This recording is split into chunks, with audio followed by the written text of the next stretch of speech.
Terima kasih sudah mengklik video ini. Sebelum memulai video ini jangan lupa like dan klik tombol subscribe.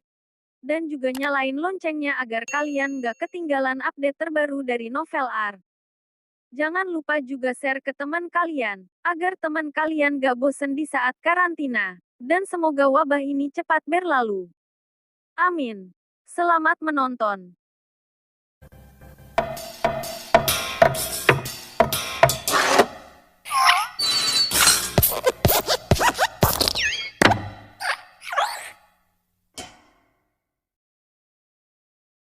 Menantu yang diremehkan. Kolom komentar mulai ramai menyatakan cinta pada Lani. Mata Nei pun ikut berbinar. Dulu ia hanya pernah mendengar Elena mengungkit masalah Lani satu kali. Tapi saat itu hatinya seluruhnya ada pada Elena.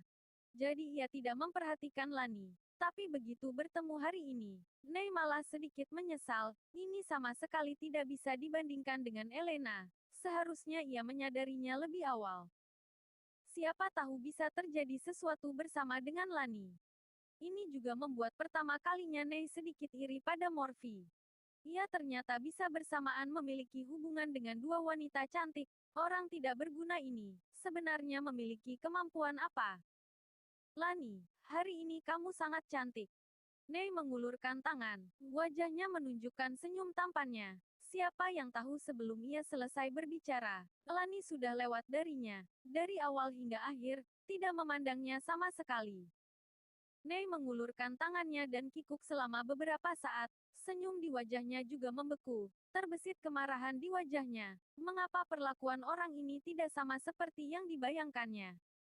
Jangan-jangan Elena memberitahunya. Sekarang Lani sudah menjadi orangnya. Nei menghela napas, lalu bersiap kembali ke kursinya. Tapi ia justru melihat Morphy duduk di tempatnya. Sesaat wajah Nei pun merah padam. Siapa yang menyuruhmu duduk di situ? Nei marah dan memandang Morphy. Ia hanya menyiapkan dua kursi. Satu untuknya dan satu lagi untuk Lani.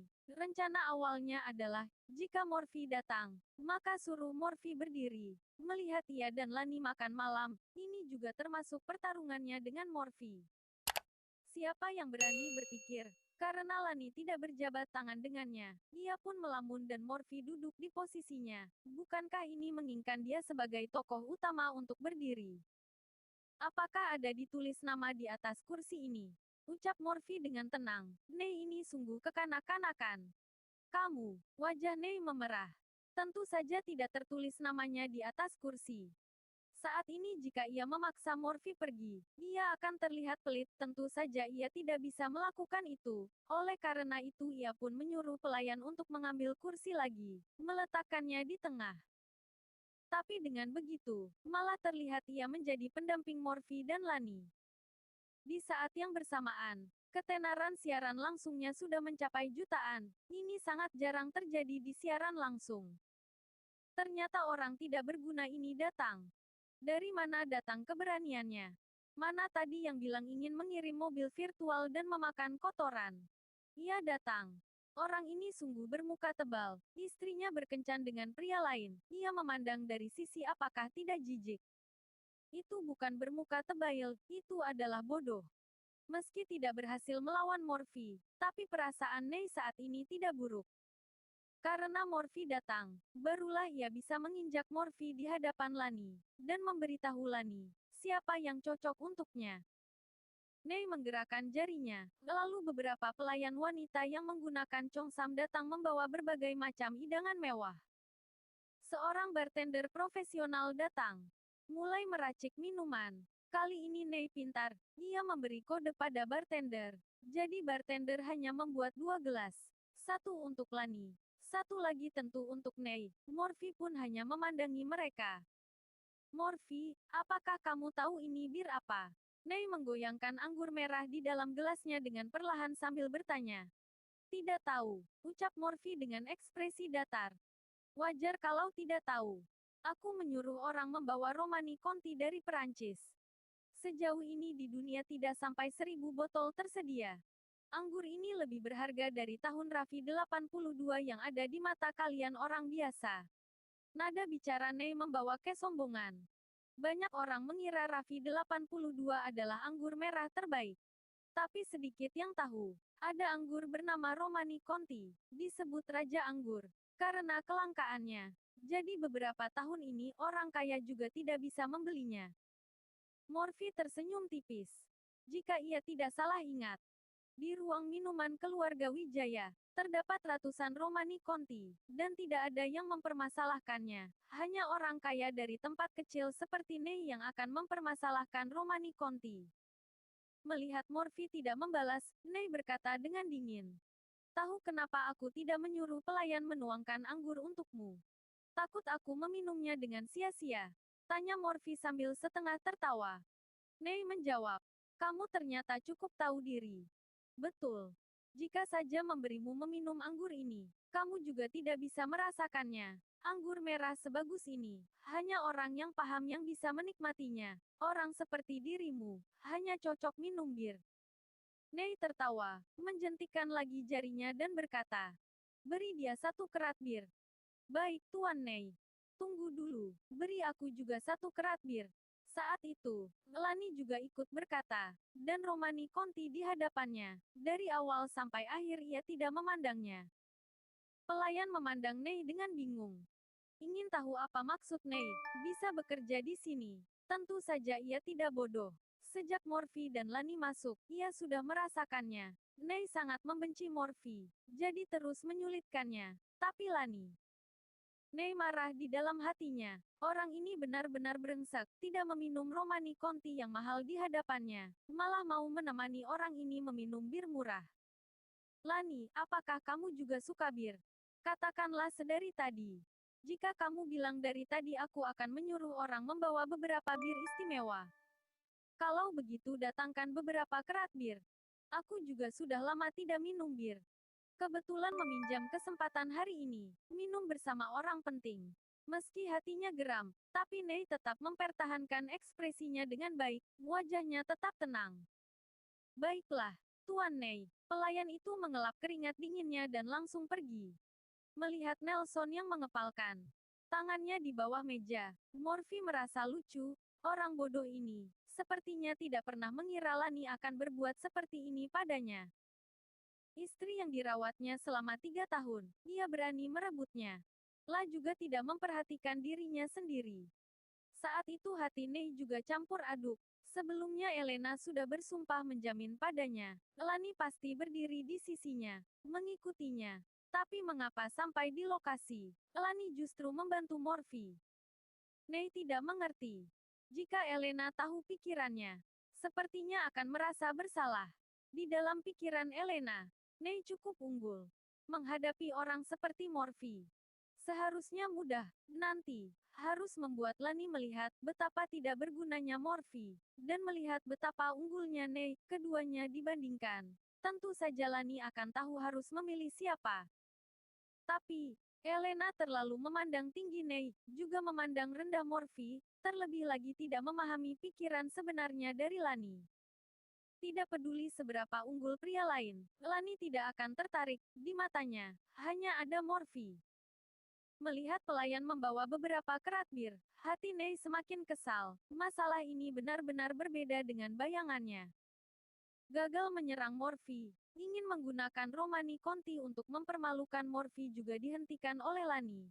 Nei merasa dirinya bukan saja tidak hebat, tapi juga sangat geram. Lani, ku dengar dari Bibi, kamu sangat tertarik dengan piano. Melihat ini semua tidak bisa mempermalukan Morphy. Nei pun hanya bisa menggunakan cara Iein. Dia mendengar beberapa hobi Lani dari Elisa. Tahu sejak kecil Lani menyukai piano, dan juga khusus mengikuti kursusnya. Lani mengerutkan alisnya. Ia mengangguk pelan, meski ia tidak ingin menggubris Nei, tapi ia juga tahu. Ia tidak boleh menunjukkannya dengan jelas. Jika tidak ia tidak enak pada Elena. Nei tersenyum dan berkata, kebetulan, aku juga suka mendengarkan piano dan mempelajarinya, agar kemampuan pianoku berkembang. Beberapa tahun sebelumnya aku khusus pergi ke Eropa. Berguru pada seorang guru di sana. Dari master itu aku belajar banyak. Lani, jika kamu tidak keberatan, malam ini aku akan memainkan sebuah lagu untukmu. Lani ingin bilang ia keberatan. Tapi Nei sama sekali tidak memberinya kesempatan. Dia langsung berjalan ke panggung di tengah restoran. Di sana terlihat sebuah piano. Ini adalah yang disiapkan Nei untuk berjaga-jaga. Tidak disangka ternyata benar terpakai.